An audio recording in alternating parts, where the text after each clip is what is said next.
Nous sommes en ligne avec Raveli Lemel. Bonsoir, Rav Lemel. Bonsoir. Rav Lemel, comment allez-vous? Baruch Hashem, je vais bien. Excusez-moi, mais je vois votre visage. Oui, si. Ça fait longtemps que je fais ce métier, mais c'est pas la formation que j'ai. Qu'est-ce qui s'est passé? Non, écoute, ah non, ce que j'ai au visage, c'est la suite, quoi. C'est-à-dire, bon, j'ai eu un bel hématome au niveau du crâne, mais pas dans l'intérieur. Et donc voilà, ça, le médecin m'a dit tout de suite, dans, entre demain et après-demain, ben, ça va devenir bleu, rouge, vert, jaune, ça va gonfler, puis après, au fur et à mesure, ça va se résorber. Bon, Hashem, là, il n'a pas été touché. Et c'est extraordinaire, ça fait partie du grand classique, quoi. Mais je crois qu'il y a alors parce que donc vous avez la moitié du visage maintenant quasiment qui est un énorme hématome rouge, heu et c'est tellement, incroyable, mais c'est surtout tellement contemporain. Les réseaux sociaux se sont tellement enflammés en disant que le rabbin s'était maquillé, démaquillé le visage, que France 24 vous téléphone pour vous demander si c'est vrai.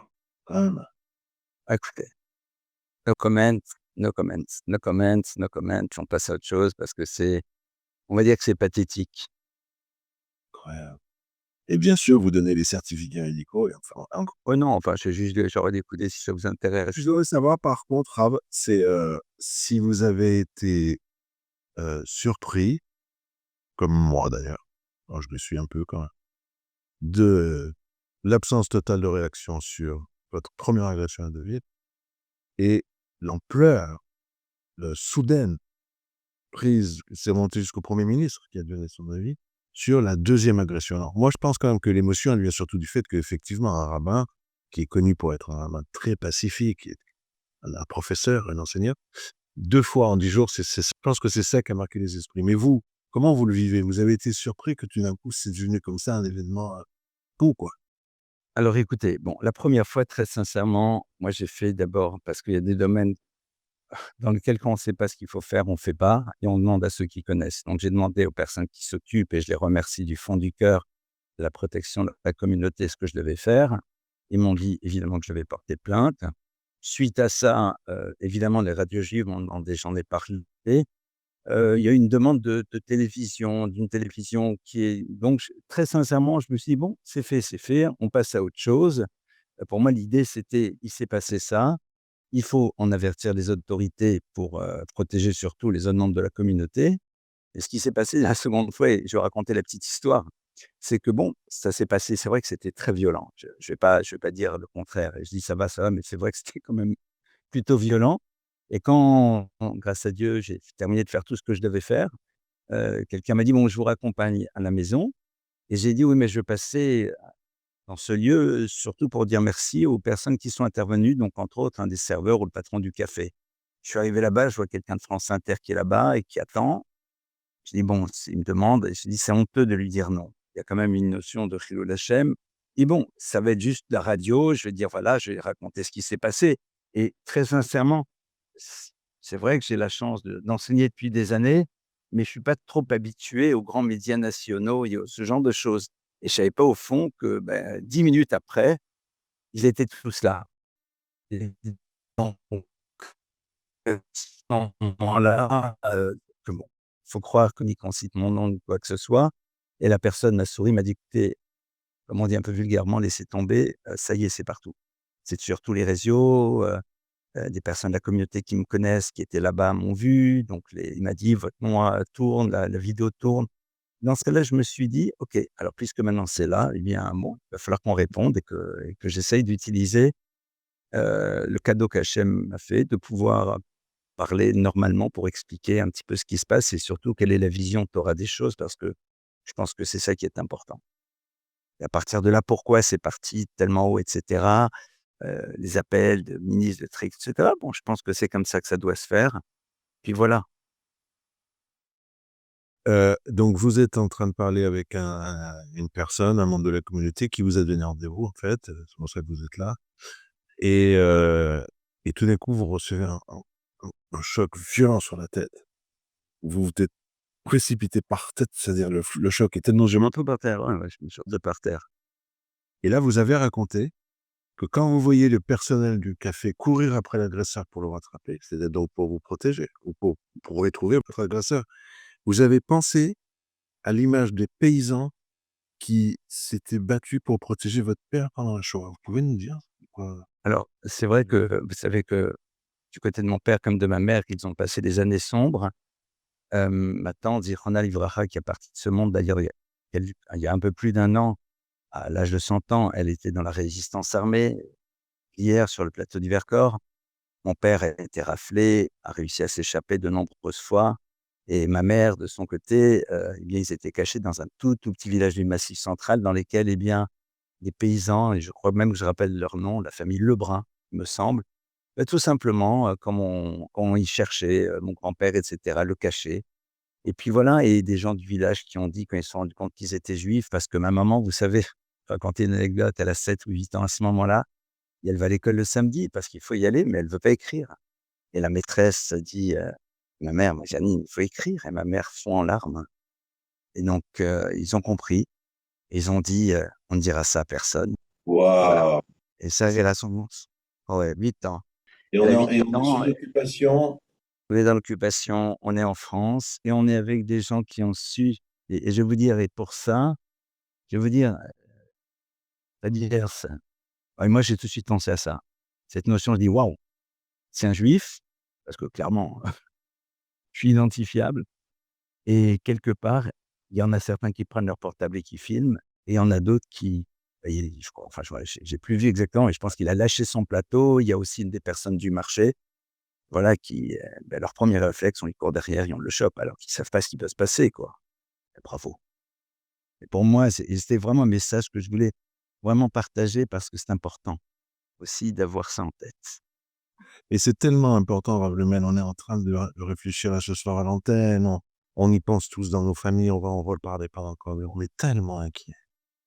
Ouais, moi, je vois ce voyage simagré de Rima Hassan qui réunit des milliers de personnes, place de la République. C'est incroyable. C'est pas une expérience de journaliste normal ne peut pas imaginer que ce voyage, vous savez, les agents de sécurité ont confié au journaliste Israël Hayam que toute l'aide humanitaire qui a été amenée par Greta Thunberg et Rima Hassan tient dans le coffre d'une voiture d'un particulier. Toute leur aide, tout leur bateau. On te rentre, C'est dire un quoi d'or. bon d'accord, ça rentre tout dans le coffre d'une voiture, les enfants. Écoutez, Regarde, dans ce genre de ch ouais, dans ce genre de choses, c'est no comment. No comment, pourquoi no comment? Parce que les faits se commentent d'eux-mêmes et moi, ce qui m'inquiète et c'est surtout ça, c'est que qu'est-ce qui est en train de se passer au niveau sociétal? C'est-à-dire au-delà de la problématique très réelle de l'antisémitisme, clairement et je ne suis pas naïf. Mais il y a quelque chose qui, au niveau de la société, pose problème et surtout cette incapacité alors vous savez, moi, ça m'a fait sourire quand quelqu'un m'a appelé pour me dire: «Mais certains disent que vous êtes maquillée». Je dis: «Bah, bien sûr, j'ai que ça à faire». Donc en 2 mots, au lieu d'avoir la lecture premier degré: «Ah, il a un œil au beurre noir». Non, là, on ouvre une autre lecture parce qu'elle nous intéresse. Mais par contre, quand on vous présente certaines choses, que la lecture m'intéresse, là, j'ai une monolecture, j'en ai pas une deuxième. Et c'est là où, en effet, on a un vrai problème au niveau purement de pédagogique. C'est-à-dire, aujourd'hui, on est dans un monde dans lequel on va pouvoir amener les gens là où on veut. Je ne sais pas si vous vous rappelez de ce film The Waves, La Vague, lequel un professeur d'université américaine, heu, s'est fait appréhender enfin, certains élèves disent: «Mais non, le l'asile, c'était pas possible, on n'y aurait jamais été nous». Il met en place tout un système pour leur montrer qu'en vérité, il peut les amener là où il veut. Et la scène finale du film, c'est le moment où il lui dit: «Je vais vous montrer votre chef» et on voit, il marche Mob Zero arriver Hitler. Donc et là, il y a un vrai problème de réapprendre aux gens à se poser des questions, à s'interroger et à se dire: «Mais au fond, où est-ce qu'on veut nous amener? Quel est le but? Est-ce que véritablement, le fameux vu à la télé, ça correspond à une réalité absolue? Est-ce on nous montre pas juste des fragments d'images? Qu'est-ce qui se joue derrière?» Et cette absence de réflexion, cette absence d'interrogation et cette forme de regard, mono-hypothèse, moi, m'inquiète beaucoup au niveau sociétal, au-delà de la problématique très particulière et j'insiste, de l'antisémitisme, qui reste quand même une problématique, qu'on le veuille ou pas, particulière parce qu'à un moment, cette hyper-focalisation, elle interroge quand même. alors justement, et ce sera probablement ma dernière question, Est-ce que, heu, quelle morale, si on peut, plus ça, qu'est-ce que vous gardez de cette agression donc 2 fois de suite, de manière totalement, imprévisible? Une fois vous marchez dans la rue, on vous empêche de passer ou vous passez quand même, sans je sais pas, vous avancez, on vous met des coups de poing, et après une deuxième fois, tout d'un coup, c'est au milieu de nulle part, vous recevez un coup de chaise sur la tête alors que vous êtes en train de discuter avec une personne âgée. Vous gardez ça, c'est en disant: «Voilà ce qui se passe aujourd'hui en France 2025», ou vous gardez tout l'élan de solidarité jusqu'au gouvernement, jusqu'aux serveurs du bar, jusqu'aux voisins, jusqu'aux commentaires sur les réseaux sociaux qui sont solidaires. Heureusement, il reste quand même de l'humanité, tout ça. Bien sûr. Alors, je garde les 2. Quand je dis: «Je garde les 2», c'est-à-dire, je ne suis pas naïf. Je ne veux pas être naïf et ma naïveté disparaît de plus en plus, même si elle n'était pas très présente, à travers ce qui est en train de se passer, qui m'interroge beaucoup, beaucoup et m'inquiète. C'est vrai, à travers des problématiques ultra concrètes d'antisémitisme et on va pas se la raconter, elles existent. Au niveau plus global de ce qui est en train de se jouer au niveau de la société, parce que qu'on le veuille ou pas, cette réflexion, nous devons l'avoir.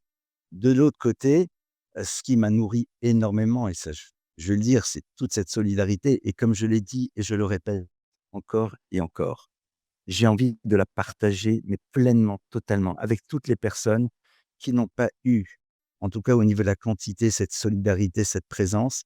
Il se trouve que j'enseigne, il se trouve que certaines personnes me connaissent parce que j'enseigne depuis longtemps, donc j'ai eu cet afflux et je pense à ces gens qui sont dans des banlieues, qui ont été eux aussi agressés, ennuyés et qui quelque part n'ont peut-être pas reçu tout ça. J'ai envie de leur dire: «Mais tout ce qu'on m'a dit, c'est à vous qu'on le dit, c'est à vous.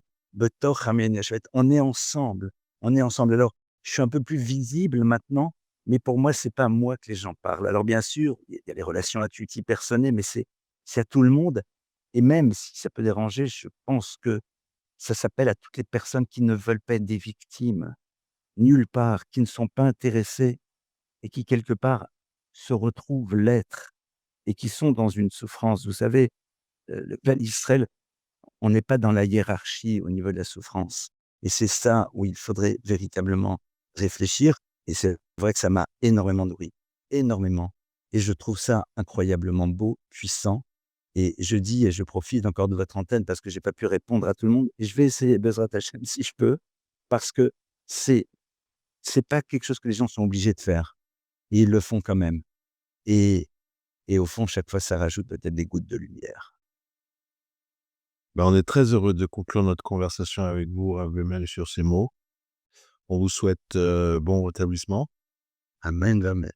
et amen, que la solidarité, comme vous avez dit, de manière très belle sur notre antenne, je veux rajouter de la lumière, je veux pas rajouter de l'obscurité. Là où il y a de l'obscurité, nos maîtres disent: «Mets de la lumière» et c'est ce que vous avez fait, et y compris ce soir. Je vous remercie pour ces quelques mots sur Radio Shalom, Rav Mel. Bonsoir à vous. Merci à vous.